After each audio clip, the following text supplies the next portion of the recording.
Morning, everybody. We're just letting people have a chance to get signed in. We've got a good number that have already joined. We'll get started momentarily.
People are still joining at a steady pace. I think we'll wait just one more minute and we'll get things underway.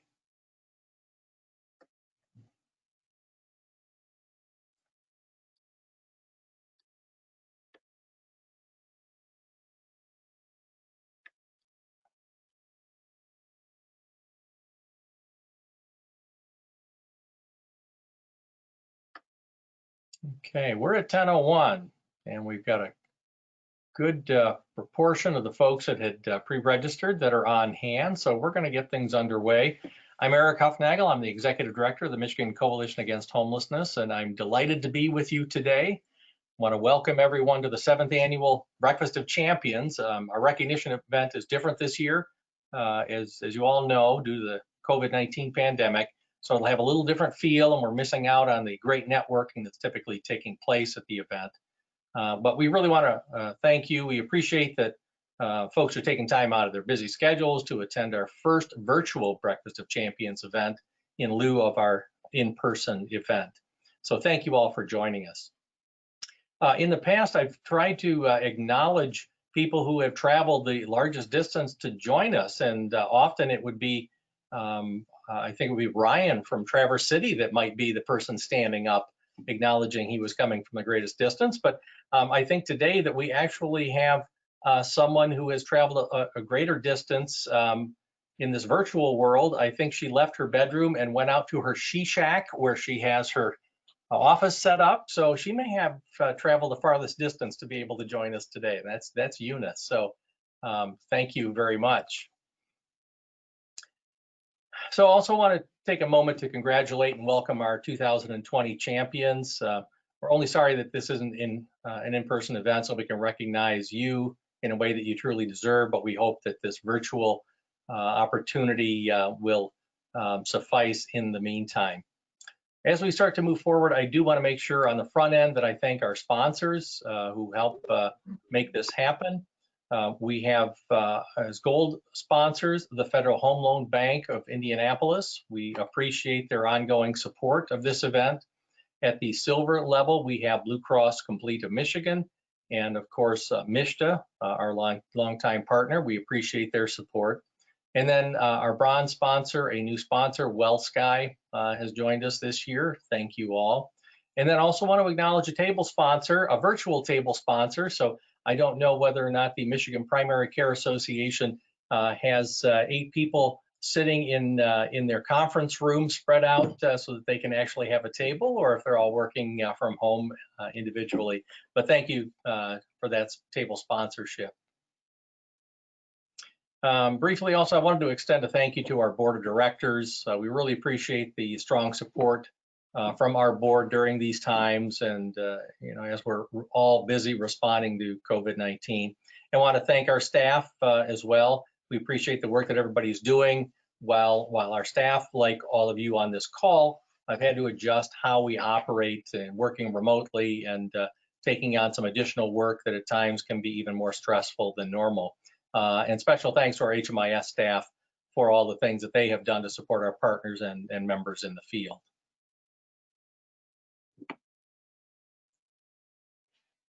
So the bad news is we've scaled back a little bit on the Breakfast of Champions, and we don't have a keynote speaker. And so I'm going to take the opportunity just to spend some time talking about what's been happening with Micah throughout the year to make sure that you're up to speed, because we don't always have an opportunity to share that information with you. You can pick up pieces here and there through the communications that we put out, but I just wanted to go through and highlight some things because, you know, we've had a very busy year at Micah. Even before the pandemic forced us to pivot, to adjust our priorities and activities to more directly respond to what's been happening across our state, much like most of you have done. You know, I'd like to give an update on several areas that we've focused on. And when I say that we have focused on, I mean our staff and also many of you on this webinar who are engaged with us in this work. So I'd like to start out with state policy and talk about that a little bit. That's something that we are active in. We've continued to educate our state legislators about the need to fund and support homelessness and housing security programs within Michigan. Our list of allies and legislative champions continues to grow as we build relationships at the House and Senate and with the governor's administration. And so one of the things that we're proud of is the state ID vital documents progress. We're really thrilled to see how much progress we've made. It's been a long road for those of you who've been involved in it and paying attention to it. But we wanted to make it easier for individuals experiencing homelessness to access their state IDs and vital documents. So in 2019, we successfully advocated for additional appropriations and advanced legislation that would make it easier for individuals who are experiencing homelessness to access their vital documents, such as birth certificates. So during the prolonged budget process, advocates actually traveled to Lansing to testify about the need to reimburse agencies that secure expensive birth certificates for their clients. And when the final budget was signed in late 2019, there was actually $226,000 appropriated specifically for the vital document reimbursements. And we also fought for, with our advocates, for the state ID task force to pass bipartisan legislation that breaks down barriers that people face in accessing vital documents held by the DHHS registry. So now I want to move on to another important issue. That's the source of income protections. Michigan protects certain classes from discrimination in our housing policies, but landlords can still discriminate against you or anyone else based on the source of income. So voucher holders across the state, for example, are subject to advertising that reads no Section 8, or properties that are mysteriously no longer available as soon as a renter discloses the source of their payment. So Micah is proud to be working with Representatives Robbie and Wittenberg and Senator Irwin to introduce source of income protection during the legislative session. While we don't think that these things will pass this year at this point, we're committed to seeing the protections taken up again in the next legislative session to fight for fair treatment of Michigan renters, regardless of their source of income. So that work continues. I'd also like to highlight our Advocacy Day. We did sponsor our 4th annual Advocacy Day, where approximately 80 people from around the state came together to meet with 60 legislative offices to advocate for better funding for homeless services and programs, source of income protections, and a permanent funding source for the State Housing and Community Development Fund. The coalition also hosted 2 co-chairs of the legislature's newly created Homeless and Poverty Caucus, Representative Brenda Carter and Senator Rosemary Baer. We're very excited to support the efforts of these legislators as they convene that caucus to help guide elected leaders towards finding sustainable solutions, which we hope they will be successful in looking at housing insecurity and homelessness in our state. With respect to decriminalizing homelessness, we all know justice-involved individuals really face a tough time in trying to find safe housing when they return to their communities. So Micah continues to work with our partners, including the Department of Corrections, to find ways to break down the barriers that people are facing. So in November, Micah participated in a half-day summit with our partners, Safe and Just Michigan, and Still Standing Against Domestic Violence.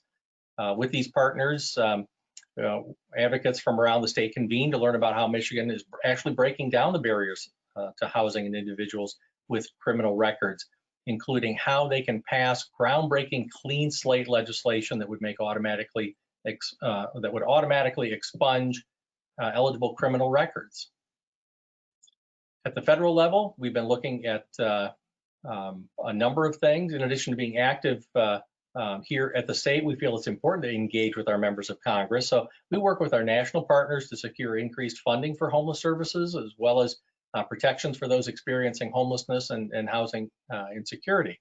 So we've advocated for congressional solutions. So this year, as we've done for the past 11 years, Micah participated in a Capitol Hill Day event sponsored by the National Alliance to End Homelessness. So we've served as Michigan's team captain in scheduling and preparing for the congressional meetings. And we've also participated in the National Low Income Housing Coalition's advocacy days also as a Michigan state partner. Now, also thinking of our state partners and the kinds of work that we're doing that's consistent with their programming, we're thrilled to be partnering with the National Low Income Housing Coalition this year on Our Homes, Our Votes campaign to increase voter registration, voter education, and candidate engagement on the issues of housing and homelessness. So it's our goal to make sure that everybody in the homeless response system, from staff to volunteers to clients and guests, all understand the value of their vote and are able to vote this election year. So we're currently distributing resources to homeless service agencies on how to register clients to vote and why we should be talking about housing as a voter issue this election year. So we're also engaging state and congressional candidates on housing and homelessness issues, which is going to be a crucial learning opportunity really for elected officials responding to housing needs during COVID-19. Our annual candidate survey is going live next month, and we'll be sharing the results with our Michigan communities so that you can be engaged with your candidates before the November election. So we're also engaging in work that empowers communities through education and outreach. So, far too often we see stereotypes of homelessness in our media and public discourse, and moving past this narrative really requires that an educated general public that we educate decision makers. So it also means that we work with individuals experiencing homelessness to take a look at our own actions and attitudes in order to improve how we approach our work, some self-reflection in the work that we're doing. So Micah brought in national experts and proven resources to strengthen how we address issues of homelessness.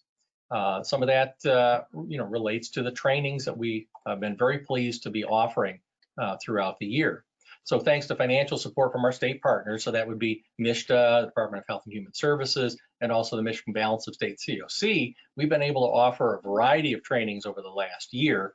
And just to name a few, we hosted and conducted anti-racism training. Last fall, we brought in national trainers from the Spark Initiative, and we did an introduction and an advanced level training for over 90 individuals.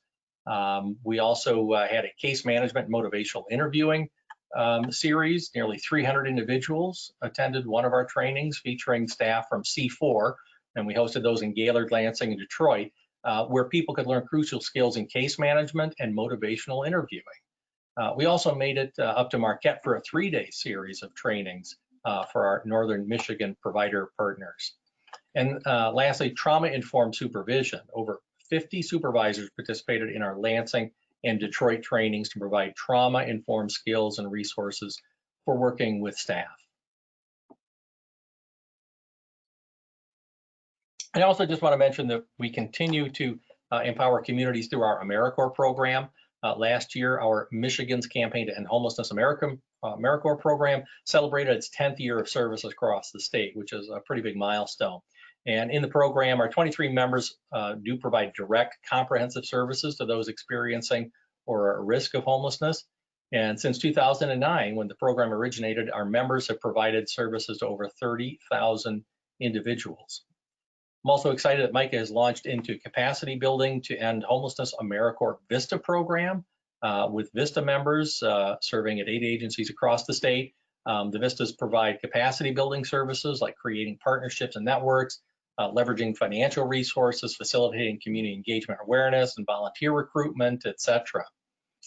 Since the program launched in August, our VISTAs have recruited and or managed volunteers, leveraged cash and in-kind donations, and have been active in hosting and attending community engagement events, and have even submitted grants on behalf of their host sites and other partner organizations. We're also pleased to continue our work in the area of housing as healthcare. We worked with our pilot community, Oakland County, to explore the intersection of housing and homelessness and healthcare with a grant through the Michigan Health Endowment Fund. We're currently partnering with public sector consultants who are assisting us in hosting some convenings. We've hosted in-person convenings. Now we have switched to the virtual convenings as well with a local stakeholder table. And we're moving into that next phase of the project. We'll be creating some virtual space for ongoing engagement and conversations with those partners and identify the work that needs to be done towards integrating the sectors of housing and healthcare in Oakland County. And then I also like to just touch on public awareness. MICA continues to educate the public and our partners and decision makers and the media about issues that are directly related to homelessness, and the hope that with greater awareness comes that desire to change. So we've been doing that through an observance, Homeless Awareness Month. Last year was our second year of expanding it to a full month as opposed to a week in November. So we want to thank all of you who've embraced that opportunity to host events and have engaged with the public on the issue of homelessness during that month. Keep that on the radar for this upcoming November as well.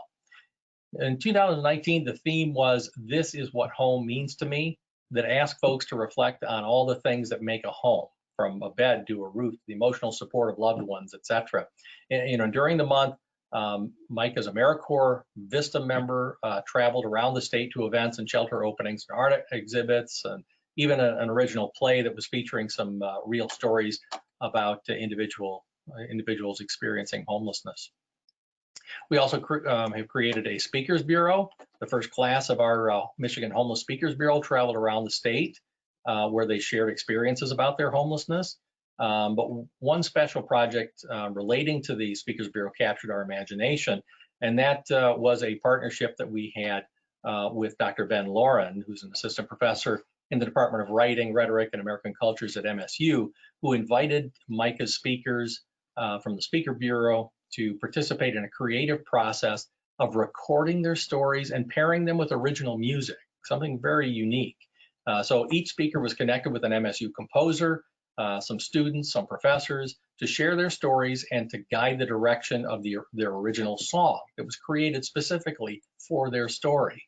The result is a soundtrack of spoken word art pieces, and those capture the pain of homelessness as well as the joy and hope of the speakers that they've experienced even during the hardest times of their lives. Again, something very unique and exciting. We're very proud of that. So, what's next? 2020 has been a very interesting year so far. I think you can all acknowledge that one. Can't say that it has been pleasant, but it has been interesting. We've learned a lot. So we're all adjusting our expectations and we're realigning our priorities. And frankly, we're trying to figure out how to make things work. So in addition to continuing our technical assistance and training opportunities that we typically will be pursuing, the coalition will be looking at ways that we can best support you in the work that you're doing and how you're preparing for the future as the pandemic continues into the future.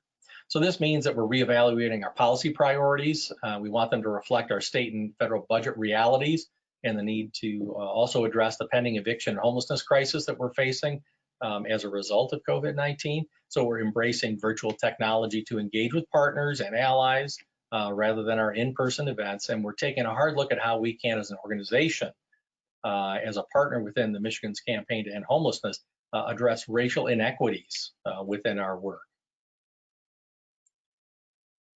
So I'd like to invite you all to join us in this work. I referred to this earlier, that the work that we're doing is work that many of you are doing, that we're doing this collectively as the coalition. So we would like you to join us in any way that you can. We have a legislative action committee that you could join to help direct our policy work at the state level, or you could join one of our board committees and elevate our work on public awareness, public policy, and more.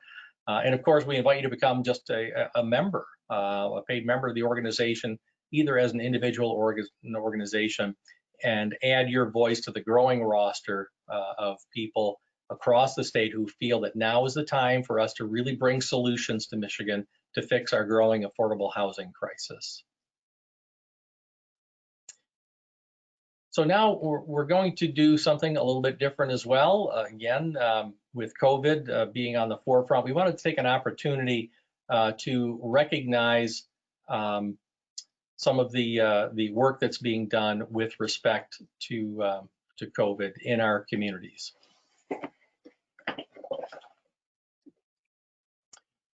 So, as we think about that impact that the pandemic has had, COVID-19 has really forced all of us to pause and think about our work and how it's being done and the impact we're having on homelessness in Michigan. And so for us at MICA, it's meant working with our state partners, including MISHDA, DHHS, and CSH, to create resources, tools, and regular learning opportunities so that we can meet the need of homeless service providers on the front lines like yourselves. So we've advocated with the administration and the legislature, alongside other state organizations such as the Michigan Community Economic Development Association of Michigan, the Michigan League for Public Policy. We worked collectively to extend eviction moratoriums and rent relief, and we've listened to you and we've tried our best to respond to what your needs are in your communities.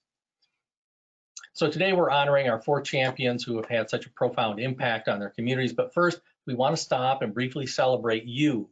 All of you have been on the front lines in this public health crisis and over the past several months. So we put out a call for photos of your staff and volunteers working over the past few months to make sure that the folks that you're working with have housing security and are safe and healthy. We want to thank everyone who participated in sending us your photos, and thanks to all of you for the hours that you've put in and the funding that you've secured to help your clients, and the health risks that you've taken to protect your shelter guests, and all the hours of sleep you have lost as you responded to this emergency. So we'd like to share something with you.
COVID-19 has taken a lot from us.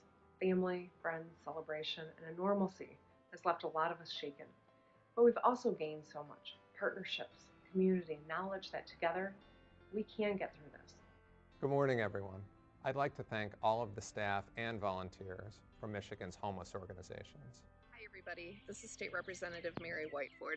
I'm home today. It's a beautiful sunny day, but there's so many people who have been in need through this crisis. Hi, everyone. It's Robert Wittenberg, State Representative from Southern Oakland County, and I just wanted to make a quick note to thank all of the volunteers and the staff with Michigan service agencies that are helping out and keeping our homeless population safe here in the state. Hello, I'm State Representative Brenda Carter, and I'm here to recognize some incredible people that I've worked with for a long time. These people are very passionate about taking care of our homeless, and I'm here to honor them today. This is Mary Beth Watt with Federal Home Loan Bank of Indianapolis, building partnerships and serving communities in our two-state district of Michigan and Indiana. I want to thank the Michigan Coalition Against Homelessness and the homeless response staff for all you have done to keep individuals experiencing homelessness safe during the COVID-19 pandemic. Hi, this is State Senator Rosemary Bayer, just dropping by to say thanks. Thanks to all of you working in the Homeless Coalition. You are amazing. Hi, it's Representative Angela Whitwer from the 71st District. We've been through a couple of really difficult months, and especially for those that don't have homes. I want to really extend my thanks to all of the volunteers and all of the workers who have helped to try and stop homelessness in our state. Early in the pandemic, we feared that our most vulnerable Michiganders, and especially those who are homeless and living unsheltered in our communities, would be hit the hardest. But in Michigan, due to your quick and coordinated action, we were able to protect tens of thousands of individuals who experience homelessness across our state. Our response system was put to the test, and you all rose to the challenge. And as we remain committed to protecting vulnerable Michiganders during the next phase of response to this health emergency, I know you'll continue creating safe quarantine spaces and providing additional housing supports and resources. Thank you all for the hours you've worked these past few months and for putting the health and safety of those who you serve first. For the unwavering work and support that you did for our homeless population, for all of our staff. It's been a really difficult time, and I do truly appreciate you. The contributions you have made have been extraordinary. It's a very thankless job that you are all doing, but we so appreciate it, and so I just personally want to thank all of you for the work that you are doing. So today, I salute our unsung heroes. We applaud your efforts to make homelessness rare and non-recurring and send our best wishes for a successful event. You're putting your own health and safety at risk every day just to help people who so desperately need it. What a difference you're making. All I can say from the bottom of my heart, thank you. I cannot tell you how much I appreciate the hard work and the effort that you put forth for our state. Thank you. Thank you for rising to this challenge and enabling vulnerable Michiganders to have the housing they need in this unbelievably difficult time. Thank you. I'm grateful to you and to everyone who continues to do this work during these tough times. And congratulations to the 2020 champions being honored in this year's Breakfast of Champions.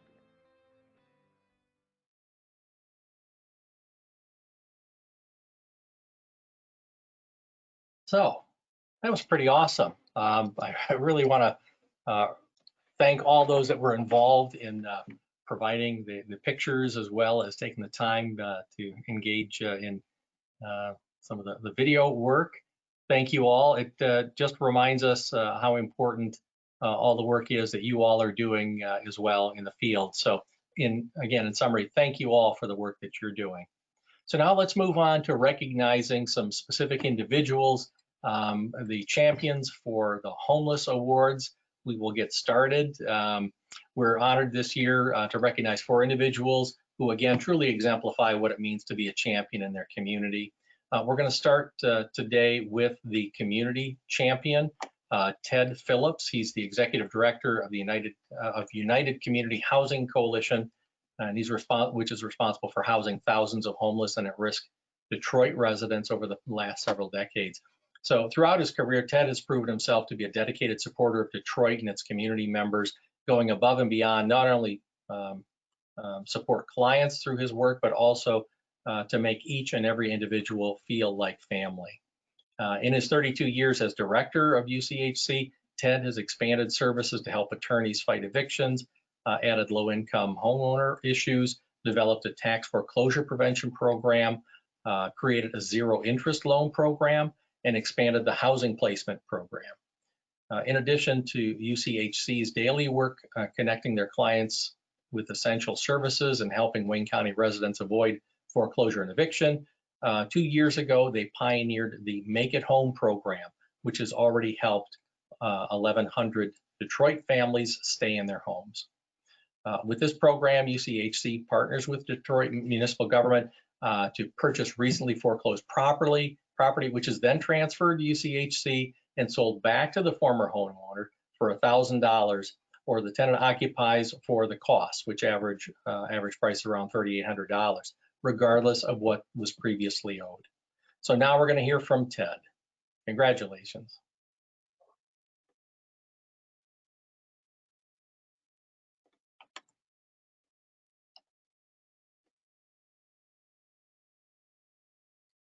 Okay, I wanted to thank the Michigan Coalition Against Homelessness for the Community Champion Award, which I totally do not deserve, but proudly accept as recognition of the incredible work of the staff of the United Community Housing Coalition and Michigan Legal Services, who I've worked with for so many years.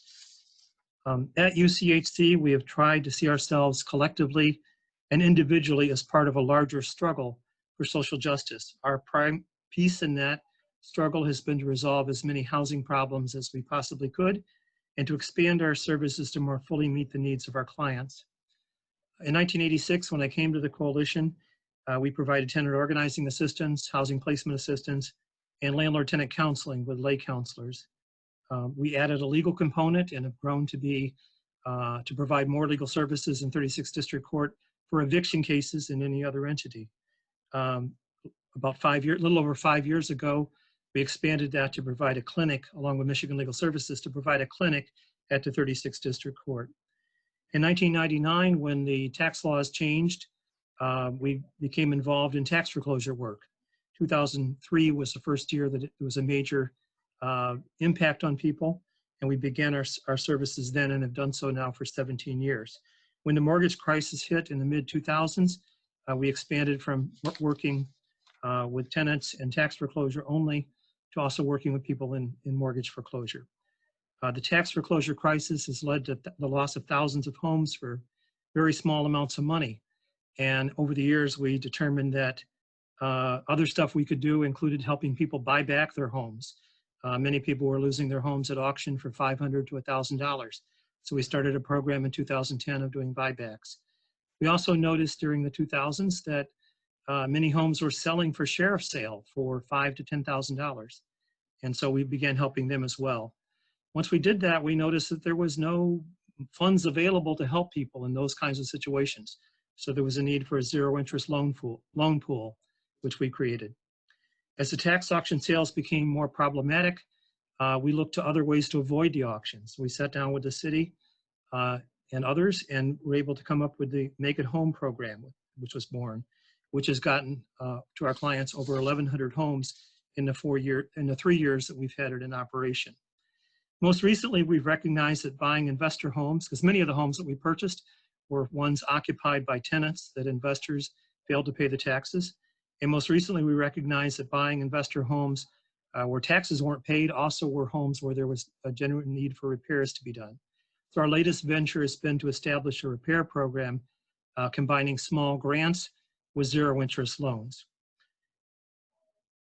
In growing this program and all the programs we've done, we first looked to see what's available for our clients out there already. And we've tried throughout to work with other nonprofits, help support their programs, not compete with them where they had good programs going, but where there was nothing there for the client to create something new. We've been able to do this because I've been blessed with a really wonderful staff. We've had some great conversations and putting programs together and implementing the programs, and it would not have ever been possible without them. So I accept this award because of what they did and what they enabled me to be able to do as their leader. And I thank you very much.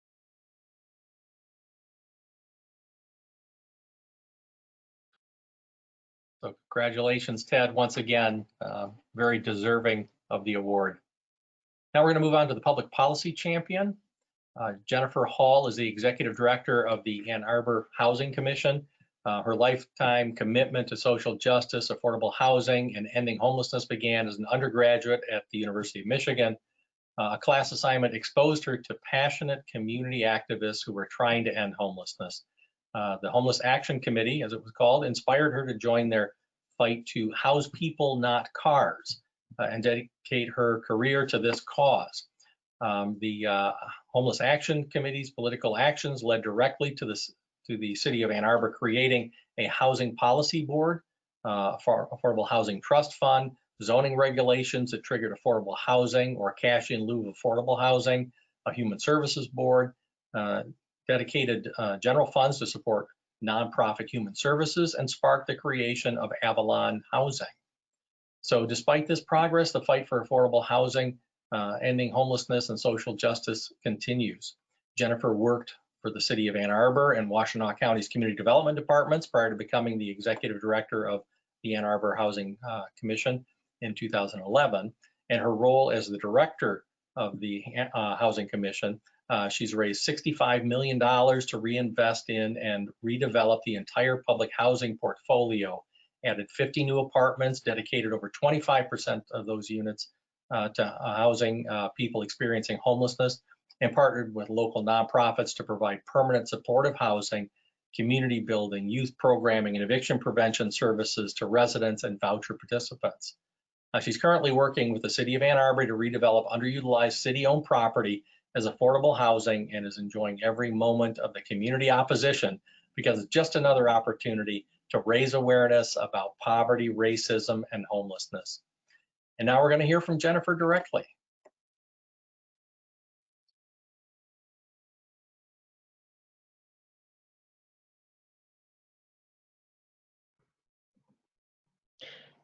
Good morning. Thank you to the Michigan Coalition Against Homelessness and to everyone else here who has the passion and fortitude to do this challenging work of developing, managing, providing services, advocating for housing for homeless households. It is a very strange time to be recognized for a career doing this work, and it's even stranger doing this video recording right now. I'm sorry, but I will be reading from my notes. I apologize. The COVID-19 pandemic and George Floyd's killing have exposed so many truths, and so many people have been trying to educate our neighbors and leaders about for years and years. White people are starting to understand that people of color, and Black men in particular, are brutalized by police all over this nation and fill in the blank for every other system: education, health, jobs, finance, etc. White people are starting to understand why Black Lives Matter is such a powerful and necessary statement. People are finally trying to understand that migrant workers are actually a critical component of our food delivery system. People are starting to understand that housing is a determinant of health, and that low-wage service industry jobs are more critical than high-wage white-collar jobs. And symbols of oppression and hate like the Confederate flag and statues of white racists are finally getting torn down, and the list goes on. White people are getting slapped across the face right now, and we need it. We need to understand how white privilege has shaped our successes and other people's life's challenges, and we need to make changes. I am a white activist and a director of a public housing authority. Directors of public housing authorities have the ability to shape the agency's housing policies and spending priorities to either benefit or hurt people of color, to either benefit or hurt homeless households. We have an unprecedented federal investment in housing and homeless services right now due to COVID-19. We need more people in my position who are passionate about social justice, are brave enough to push for change. We must be activists, not just bureaucrats, and we must be allied with social movements. Here are just some of the things I discovered I can do as an activist executive director of a public housing agency. Screen people into housing instead of screening people out, by eliminating all the tenant screening barriers such as criminal activities, credit scores, history of evictions, etc., that aren't actually required by HUD. Adopt a preference for homeless households. Set aside units for homeless households. work with and contract with local nonprofits and mainstream providers to keep people housed instead of evicting people for every lease violation. Join the board of the Continuum of Care and collaborate with COC members. Embrace housing first and harm reduction as an agency philosophy and pay for my staff to have the appropriate training. Issue project-based vouchers to nonprofit providers of permanent supportive housing. Convert our public housing to permanent supportive housing. Ask for financial support from my local government to cover operating costs and supportive services that are not covered by HUD due to insufficient federal funding. I don't have to wait for Congress and HUD to issue waivers related to COVID-19. I can assess the situation myself, and I can ask my staff to contact all our tenants and find out if they have lost income. And then they can do an interim income certification and rent change over the phone.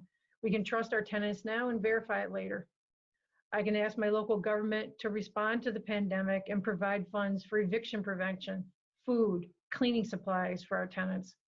I can advocate for change in local zoning and building codes to remove barriers to affordable housing development.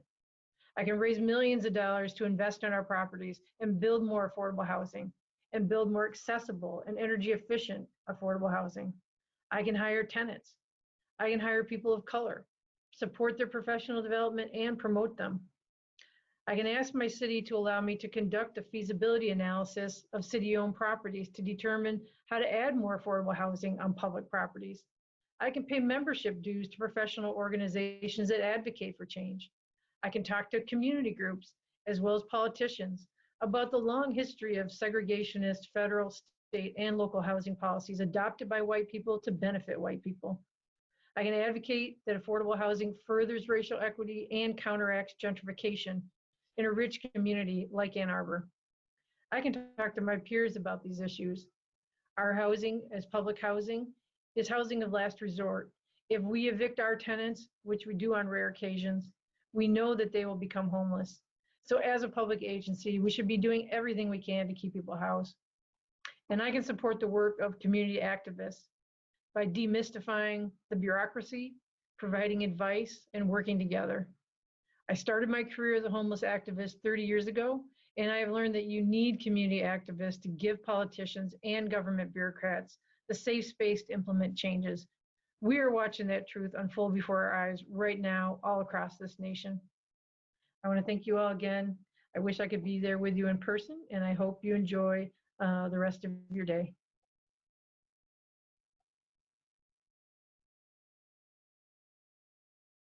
An activist with passion and ideas. I'd say that's a great formula for change. Wow. Great job, Jennifer. Keep up the great work.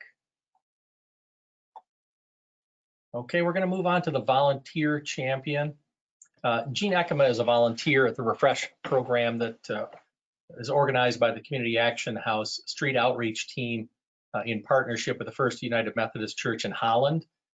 Refresh, a program that offers breakfast, hot showers, and mailing address services to those experiencing homelessness in Holland, has seen exponential growth since its initialization, growing from 2 people on the first day to an average of about 40 people this year.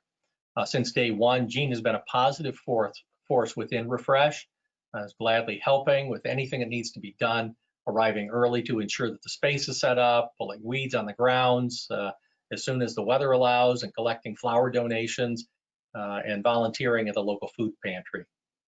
So when the Street Outreach team first met Jean, he was living outdoors and he was reluctant to accept help from anyone but the local community kitchen, not an uncommon story that we've seen across the state. And he would only seek action or assistance from the Community Action House to file his tax return so he could get back on his feet.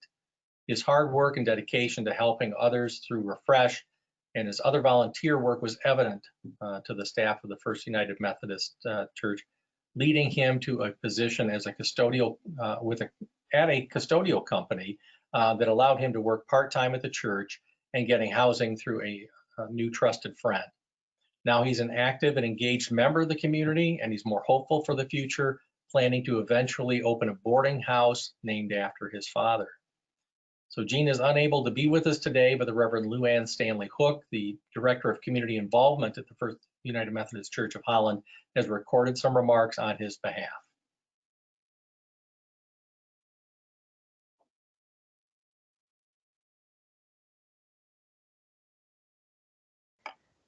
I'm Luann Stanley Hook, and I'm happy to speak on behalf of Jean Ekema.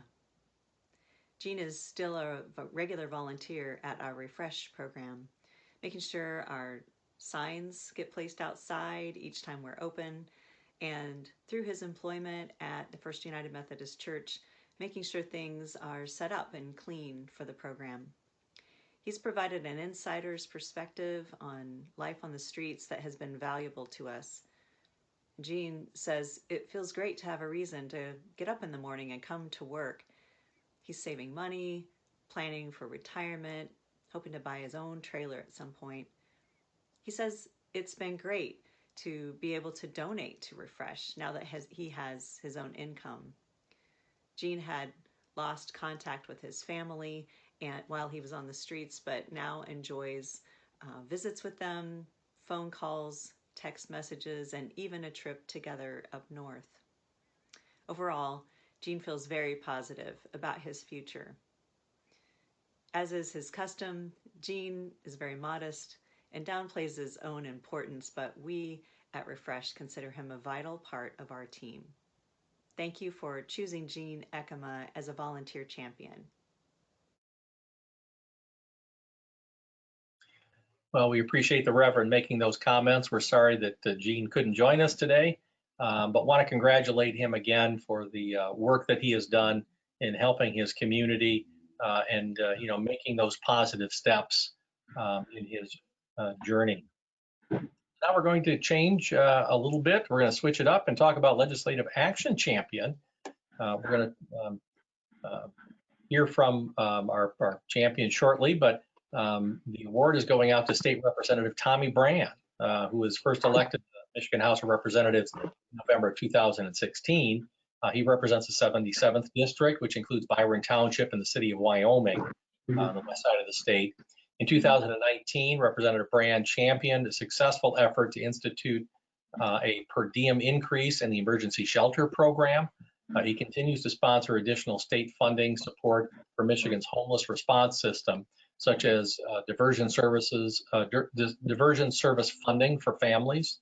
Now, before he became a representative, Tommy was looking out for individuals who were homeless and at risk of homelessness in his community as a restaurant owner through acts of kindness, like feeding and providing transportation to shelters for those in need. And one day when he was younger, his father, John Brand, said, "In a country as rich as the United States, there should not be homelessness." This statement inspired Tommy to be an advocate for ending homelessness. And as a legislator, Representative Brand has always made homelessness a priority in the policymaking and budget process, spending time in the community to truly understand the conditions of homelessness and bringing his expertise to the legislative process, and recently introduced Homelessness Caucus that I referred to earlier. So now we'd like to have a few words from Representative Brand. We're hoping that we'll be able to go live with him as opposed to a video. So let's hope technology works. Hi, Tommy Brand here. Can you hear me? I can hear you. Okay. Well, thank you so much for the award. My place is a blue collar restaurant, and I take my restaurant to Lansing a lot. And part of being a blue collar restaurant, you see the sadness in life. And when I go back to Lansing from my restaurant, one night, it was a cold winter night, and Leah, my bartender, came up to me and said, "There's somebody in the men's room. He came off the street sadly drunk and stripped down to his underwear, and he was gonna stay the night in my restaurant. He was homeless." And thank God for Mel Trotters and for what you do, because I got him dressed and took to Mel Trotter. I'm Cheryl from Family Promise. I mean, after hours, I had somebody that needed a home. She talked to him a Friday around 6, 7 o'clock after hours. She took care of him. So I am so happy to win this award. So my dad would be so proud of me, but I really know who the really heroes are. It's people like you and the frontline workers. Brandon and I, my aide, stayed out one night and for a homeless night in front of Lansing City Hall, and it was the homeless. Sadly, there's homeless people staying out in that cold weather. They're like Navy SEALs. They're really brave, but they're still. I knew I had a home to go to next day. They still don't have that, and so I just really believe in what you do. I'm still going to always fight for what you do. And to me, you're people like you, I really don't get, because you don't do it for a glory or see your name in the paper. So I think you really, everybody on this should get the award. But I really love this and I really appreciate it. So thank you so much. I'll never forget the homeless and what they go through. And one another person that was a good cook and just a good person, I just let him sleep at my restaurant because homelessness is rent and everything now is so high. But he got his feet back on the ground and Dal's doing good now. But thank you so much for what you do. You're the heroes, not me. Thank you, Representative Brand, and congratulations again. Really, you deserve this. I really want to thank you for your ardent commitment to the issue of homelessness. You've been a great partner, you and your staff, and we are looking forward to continue the work with you and trying to make change and working on behalf of those people who don't have housing or are precariously housed. So thank you very much. Appreciate it. Thanks, Eric. Thank you so much, everybody. So thank you all again to our champions for the amazing work that you're doing in your community. As you could see from the comments that people made, there are a lot of great things that are happening, and we don't spend enough time recognizing all the great work that is done and all the positive things and the change that takes place in our communities. So that's really what this event is all about, is to make sure we're reminded once in a while about the great work and the people that are involved in it, and to thank people specifically for the work they do. You know, you inspire us with the work that you do every day, and we wish you continued success in your endeavors, and we're here to support you in any way that we can. So I'd like to switch up to some closing remarks. We're coming to the finish line, actually. So as we conclude what has been our first virtual Breakfast of Champions, I want to thank you to all that are in attendance for joining us today, even though we couldn't do it in person, and for helping us to celebrate our champions and all the work that's being done across Michigan to prevent and end homelessness. So our work will continue to be crucial for the foreseeable future as we respond to COVID-19, the rise of housing insecurity and homelessness that we know is going to be related to the issue of unemployment caused by COVID-19, and all of the unknown challenges that we're undoubtedly going to be facing. So the work will continue. But it's important for us to be knowing that we're going to be facing these challenges together. So Micah will be your partner and greatest supporter. Our virtual door is always open to hear from you about what you need to better serve your community. So don't hesitate to reach out to us. In follow-up to my earlier invitation, I'm also hoping you'll join us as a Micah member and supporter. We hope to see you again in person soon. But before we sign off, I'd also like to give a great big shout out to our staff member, Laurel Birchfield, who's done an excellent job, as always, in pulling this event together. So thank you. Kudos to you, Laurel, for the heavy lifting that you've done to make this happen this year, even switching things up so quickly. So again, everybody, thank you for being here and take care of yourselves. And we look forward to seeing you at our next year's event.